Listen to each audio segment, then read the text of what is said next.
सभी। उम्मीद है आप सभी स्वस्थ होंगे। बच्चों, आज जो मैं आपके लिए वर्कशीट लेकर आया हूँ वो है कार्यपत्रिका संख्या 42A। आज की कार्यपत्रिका दो हिस्सों में 42A और 42B। पहले ए को देख लेते हैं, फिर बी की तरफ चलेंगे। हिंदी की कार्यपत्रिका है 42A, कक्षा 3 के लिए। यहाँ पर आप अपना सेक्शन लिखेंगे। तारीख है 9 अगस्त 2021। यहाँ पर आएगा विद्यार्थी यानी आपका नाम, और यहाँ पर आपके शिक्षक या शिक्षिका यानी टीचर का नाम, जो भी आपको पढ़ाते हैं। बच्चों, हम सबको बारिश का मौसम बहुत पसंद है। छमछम बारिश की बूंदें हमें आनंद देती हैं। तो आइए बारिश का अधिक आनंद लेने के लिए अपने पिछली कक्षा की कविता गाते हैं और साथ ही दिए गए प्रश्नों के उत्तर लिख देखते हैं क्या है। बादल भैया बहुत हुआ, कीचड़ कीचड़ पानी पानी, याद सभी को आई नानी, सारा घर दिन रात हुआ, सूरज दादा धूप खिलाएं, ताल नदी सड़कों से जाएं, तुम भी भैया करो दुआ, बादल भैया बहुत हुआ।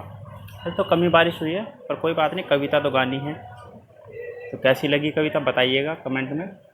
आइए बच्चों, अब इस चित्र को मनपसंद रंगों से सजाते हैं। साथ ही चित्र में आपको क्या क्या दिख रहा है, जैसे छतरी पकड़े बच्चा, ये रहा, उसे अपनी कॉपी में भी लिखते हैं। यानी जो जो चीज़ें आपको यहाँ पर दिख रही हैं वो आप यहाँ पर लिख सकते हैं अपनी कॉपी में। चित्र में रंग भरना है। चित्र बनाकर जिस जैसा भी आप पे चित्र बना सकते हैं आप। जरूर नहीं है बिल्कुल हूबहू ऐसा ही बन जाएगा, ठीक है। और रंग भरने के बाद ये भी बताना है इसमें क्या क्या है। देखिए, छाता है, छाता पकड़े हुए बच्चा भी है। बच्चे ने क्या पहने हुए हैं? जूते। बारिश हो रही है, मेंढक है एक, और भी कई सारी चीज़ें आपको दिखाई दे रही होंगी, वो आप लिख सकते हैं। बच्चों, बारिश में आपके आसपास कौन कौन से कीट पतंगे या पशु पक्षी अधिक दिखाई देते हैं? नीचे दिए गए चित्रों को देखकर पहचानिए और दी गई खाली जगह में या अपनी कॉपी में उनके नाम लिखिए। तो बच्चों, ये है कुछ चित्र। जैसे पहला जो चित्र है मेंढक का है, तो यहाँ पर आप इसको मेंढक लिख देंगे। ये कैंचुआ, ये सांप, आपकी मर्जी, आप इसे कैंचुआ माने या सांप, ये दोनों, क्योंकि बारिश में दोनों ही चीज़ें दिखाई दे जाती हैं। वैसे ये सांप जैसा जो कुछ ज़्यादा लग रहा है तो सांप लिखेंगे। तीसरा है मोर। बारिश के मौसम में मोर भी दिखाई देते हैं नाचते हुए, तो ये आप यहाँ पर लिखेंगे। और आखिरी में है आओ बातचीत करें। प्यारे बच्चों, साथ दिए गए चित्र को ध्यान से देखिए। आपको क्या लगता है कि चित्र में दिख रहे व्यक्ति क्या बात कर रहे होंगे? अनुमान लगाकर उनके संवाद बातचीत को जोर जोर से बोलिए और अपनी कॉपी में लिखिए। ठीक है बच्चों, ये चित्र है। चित्र में कुछ लोग, कुछ व्यक्ति बैठे हुए हैं जो आपस में क्या बातें कर रहे होंगे, क्या उनके शब्द होंगे, वो आप अपने मन मन में सोचिए, जोर से बोलकर लिखिए कॉपी में।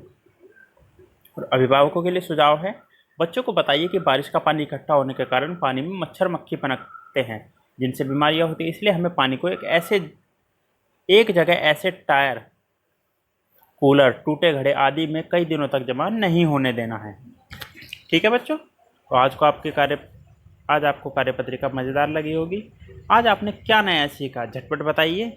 और अंत में, कोरोना से बचने के लिए नियमित रूप से हाथ धोते रहिए ताकि आप और आपका परिवार सुरक्षित रहे। बच्चों, आज की वर्कशीट के फर्स्ट पार्ट में इतना ही। अब चलते हैं इसके सेकंड पार्ट पर, यानी बी पार्ट।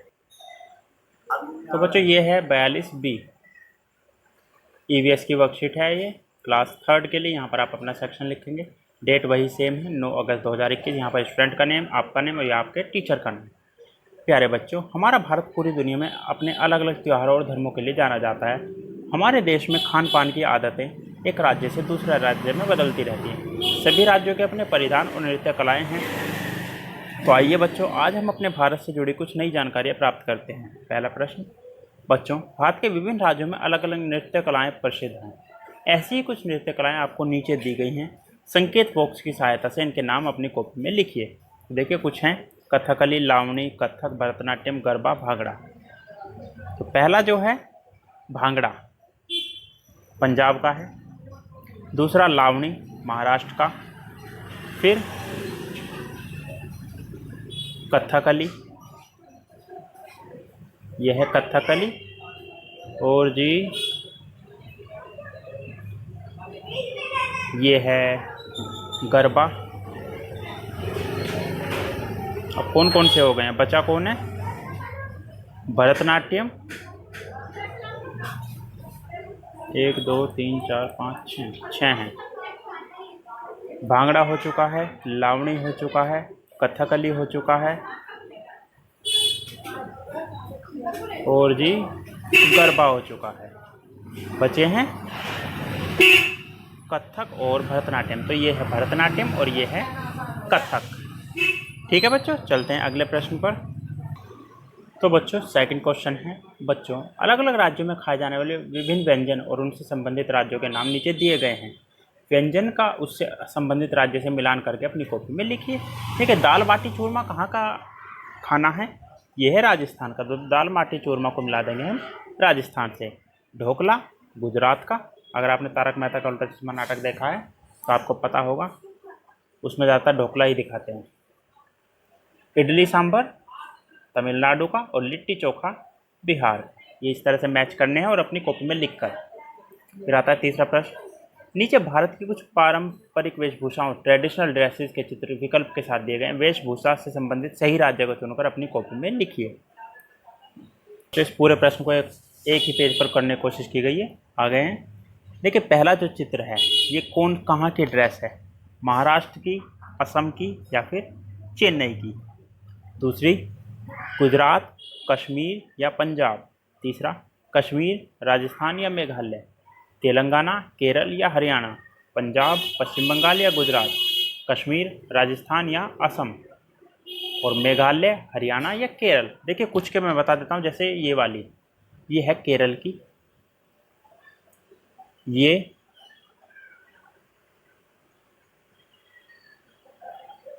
असम की, ये पश्चिम बंगाल की। 3 बता दिए हैं, बाकी आप ढूंढ सकते हैं। एक और बता देते हैं, चलो ये वाली, ये है राजस्थान की। बचे कौन कौन? ये 3 बचे हैं। अब इन 3 में कौन कहाँ कहाँ की है? ये हरियाणा की है। अब बचे हैं 2, गुजरात, कश्मीर, पंजाब, महाराष्ट्र, असम और चेन्नई। तो ये है हमारी चेन्नई की और ये है गुजरात की। ये गरबा की ड्रेस है बच्चों।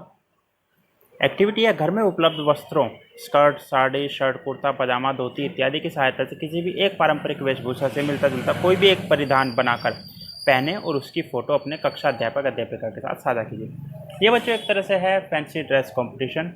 तो क्या करना है, जो जिस तरह का भी आप बना सकते हैं, किसी एक राज्य के वेशभूषा अपने लेवल पर बनाइए और जितना हो सके, ज़रूरी नहीं है कि आपको इसके लिए कुछ ज़्यादा खर्चा करना है।